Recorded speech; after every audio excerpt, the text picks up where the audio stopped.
গৃহশিক্ষক YouTube চ্যানেলে সকল ছাত্রছাত্রীদের জানাই শুভকামনা। এই ক্লাসে আমরা মাধ্যমিক ইতিহাসের 6 নম্বর অধ্যায় থেকে আরও কিছু গুরুত্বপূর্ণ 2 নম্বরের প্রশ্ন উত্তর নিয়ে আলোচনা করব। এর আগের ক্লাসে আমরা এই অধ্যায় থেকে কিছু গুরুত্বপূর্ণ 2 নম্বরের প্রশ্ন উত্তর নিয়ে আলোচনা করেছিলাম। আমাদের সেই ক্লাসগুলো যারা দেখোনি তারা অবশ্যই দেখবে। আর এছাড়াও আমরা তোমাদের এই অধ্যায় থেকে কিছু গুরুত্বপূর্ণ 1 নম্বরের প্রশ্ন এবং প্রত্যেকটা বিষয়কে খুব সহজে বুঝিয়ে দিয়েছি যাতে তোমরা খুব সহজেই এই অধ্যায়ের প্রত্যেকটা বিষয়কে খুব ভালোভাবে বুঝে যেতে পারো। ঠিক আছে, যারা ইতিহাস ভালোভাবে তৈরি করতে পারো না তারা অবশ্যই আমাদের এই ক্লাসগুলো দেখবে। ঠিক আছে, আর আমাদের চ্যানেলটা এখনও যারা সাবস্ক্রাইব করোনি তারা সাবস্ক্রাইব করে বেল আইকনটা প্রেস করে রাখবে, তাহলে আমাদের চ্যানেলের নতুন ক্লাসগুলো তোমরা দেখতে পাবে। আজ আমাদের আলোচনার প্রথম প্রশ্ন সেটা হচ্ছে যে আল্লুরি সীতারাম রাজু কে ছিলেন। এই প্রশ্নটা এটা মাধ্যমিকে 2023-এ পড়েছিল, খুব ভালোভাবে তোমরা এটা পড়ে তৈরি করবে। ঠিক আছে, তাহলে এখানে যেটা বলতে হবে সেটা হচ্ছে যে আল্লুরি সীতারাম রাজু এটা তিনি কে ছিলেন? তিনি ছিলেন একজন কৃষক আন্দোলনের নেতা। তিনি কোথায় নেতৃত্ব দিয়েছিলেন? তিনি দিয়েছিলেন গোদাবরী অঞ্চলের রম্পা বলে একটা পর্বত আছে সেখানে। ঠিক আছে, এখানে কি হয়েছিল? এখানে এই চাষিদের ওপরে ইংরেজরা আর জমিদাররা তারা খুব অত্যাচার করত, সেই জন্য এই চাষিদের নিয়ে তিনি বিদ্রোহটা করেছিলেন। ঠিক আছে, আর শেষ পর্যন্ত কি হয়েছিল? তিনি পুলিশের গুলিতে মারা গিয়েছিলেন। পুলিশের ওপরেও তিনি কিন্তু অনেক প্রতিরোধ করেছিলেন। ঠিক আছে, এগুলো বললেই হবে। আর এর পরের প্রশ্ন যেটা আছে সেটা হচ্ছে যে রাম্পা বিদ্রোহটা কি? এটা একটা প্রশ্ন আছে। ঠিক আছে, রাম্পা বিদ্রোহ, তাহলে এটা আর আগের প্রশ্নটা অনেকটা একই রকম হবে। ঠিক আছে, উত্তরটা একই রকম হয়ে যাবে। কি তাহলে বলতে হবে যে রাম্পা বিদ্রোহ হচ্ছে যে এই গোদাবরীর এই রাম্পা পার্বত্য উপত্যকায় যে একটা বিদ্রোহ হয়েছিল সেটাই রাম্পা বিদ্রোহ। এবার কেন হয়েছিল সে আগের কারণগুলি এখানে এসে যাবে, যে জমিদারদের আর ইংরেজদের অত্যাচার। তাহলে আমরা যদি এই প্রশ্নগুলোকে খুব ভালোভাবে উত্তরগুলো বুঝে নিতে পারি তাহলে কিন্তু আমাদের লেখাটা কিন্তু খুব সহজেই আমরা কিন্তু লিখে ফেলতে পারবো উত্তরগুলো পরীক্ষায়। ঠিক আছে, তাহলে আমাদের কিন্তু লিখতে আর বেশি সমস্যা কিন্তু আমাদের হবে না। ঠিক আছে, তাহলে এটা বলতে হবে। আর কি বলবে?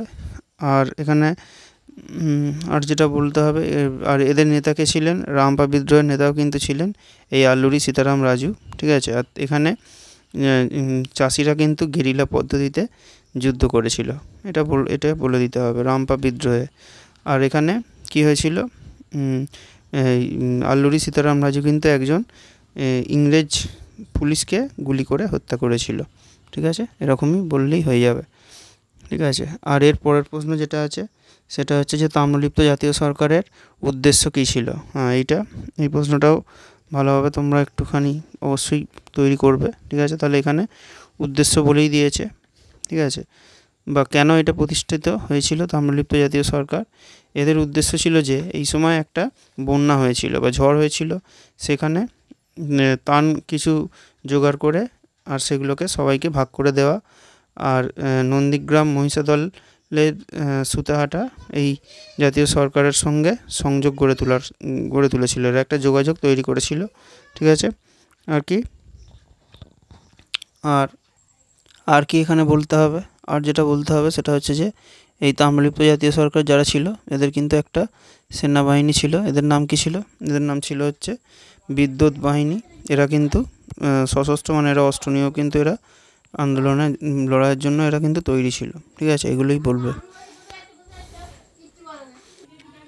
এর পরের প্রশ্ন যেটা আছে সেটা হচ্ছে যে মাদারিপাসি কে ছিলেন? এই প্রশ্নটা মাধ্যমিকে 2019-এ এসেছিলো। তোমরাও খুব ভালোভাবে এই প্রশ্নটার উত্তরটাও তৈরি করবে। ঠিক আছে, তাহলে মাদারিপাসি এটা অসহযোগ আন্দোলনের সময় একটা কৃষক আন্দোলন হয়েছিল। এই আন্দোলনের নামই ছিল হচ্ছে একা আন্দোলন। ঠিক আছে, এটা কোথায় হয়েছিল? এটা হয়েছিল যে যুক্তপ্রদেশে, মানে এখনকার যেটা নাম হচ্ছে আমাদের উত্তরপ্রদেশ। ঠিক আছে, সেখানে সমাজে যারা মানে নিচু জাতের কৃষক তাদেরকে নিয়ে বা চাষি তাদেরকে নিয়ে একটা আন্দোলন করেছিলেন মাদারিপাসি। আর এই আন্দোলন ছিল মানে এখানে হিংসাটা অনেক বেশি ছিল, ঠিক আছে। কেন? কারণ এখানে ওই যারা আন্দোলন করেছিল তাদের ওপর ইংরেজরা আর জমিদাররা কিন্তু খুব অত্যাচার করেছিল, ঠিক আছে। সেই জন্য মাদারিপাশি কী করেছিলেন, এখানে তিনি একজন ইংরেজকে তিনি তাড়িয়ে দিয়েছিলেন, আর কি করেছিলেন, আর তিনি জেলাশাসক যে ছিল সেই সময় তাকে তিনি কিন্তু হত্যা করেছিলেন, ঠিক আছে। আর আমাদের ক্লাস কেমন লাগছে সেটা তোমরা কমেন্ট করে অবশ্যই জানাবে। আর আমাদের এই ক্লাসগুলো তোমরা বন্ধুদের মধ্যে শেয়ার করবে। আর আমাদের ক্লাস ভালো লাগলে তোমরা অবশ্যই লাইক করবে। পরের প্রশ্ন যেটা আছে সেটা হচ্ছে যে সর্বভারতীয় কিষাণ সভার দাবিগুলো কী ছিল, এটা, তাই তো। তাহলে এটাও তোমরা খুব ভালোভাবে এই প্রশ্নটা তৈরি করবে। সর্বভারতীয় কিষাণ সভা যেটা, সেটা তৈরি হয়েছিল কবে? সেটা তৈরি হয়েছিল 1836 সালে, ঠিক আছে। আর এর দাবিগুলো প্রথমে যেটা বলা হয়েছিল এখানে এদের দাবিতে, সেটা কি? সেটা হচ্ছে যে এই যে এরা মানে খাজনা মানে যেটা দিতে হতো চাষিদের, আর কর 50% কম করতে হবে। আর কি? আর হচ্ছে যে বেগার প্রথা বিলোপ, মানে চাষিদের কাজ করিয়ে যে বা শ্রমিকদের কাজ করিয়ে যে টাকা পয়সা দেওয়া হতো না চাষিদের, সেটা কিন্তু বন্ধ করে দিতে হবে। আর কি? আর হচ্ছে যে ঋণ, যে কেউ যদি কোনো কিছু ঋণ নেয় সেটা আর সুদ কিন্তু পুরোপুরি বন্ধ করে দিতে হবে, ঠিক আছে। ঋণ নিলে সুদ দেওয়াটা বন্ধ করতে হবে। আর জমিদারি প্রথা, যেটা জমিদাররা যেটা চালাতো, সেটা কিন্তু এরা বন্ধ করার দাবি করেছিল। এইগুলো অবশ্যই বলবে। এছাড়াও আরও যদি তোমরা কিছু বলতে পারো একটা দুটো, তাহলে অবশ্যই তোমরা বলবে, ঠিক আছে। আর একটা বলতে হবে যে কৃষককে জমির স্বত্বটা কিন্তু কৃষককে বা চাষিকে দেওয়া, এটা কিন্তু অবশ্যই বলতে হবে। মানে জমির অধিকারটা সেটা কিন্তু চাষিকে দিতে হবে, এটা, ঠিক আছে। আর এর পরের প্রশ্ন যেটা, সেটা হচ্ছে যে একা আন্দোলন কেন শুরু হয়েছিল, এই প্রশ্নটা, এটাও একটু ভালোভাবেই সবাইকে করতে হবে, ঠিক আছে। কেন? কারণ এটাও মাধ্যমিকে 2018-তে কিন্তু এসেছিল। এটা কি বলতে হবে এখানে, যেটা বলতে হবে সেটা হচ্ছে যে এই একা আন্দোলন যেটা ছিল সেটা আমরা একটু আগেই পড়ে নিলাম যে মাদারিপাশি তিনি এটার নেতা ছিলেন। আর তিনি কিন্তু এই মানে আমাদের উত্তরপ্রদেশ থেকে এই আন্দোলনে তিনি কিন্তু নেতৃত্ব দিয়েছিলেন, ঠিক আছে।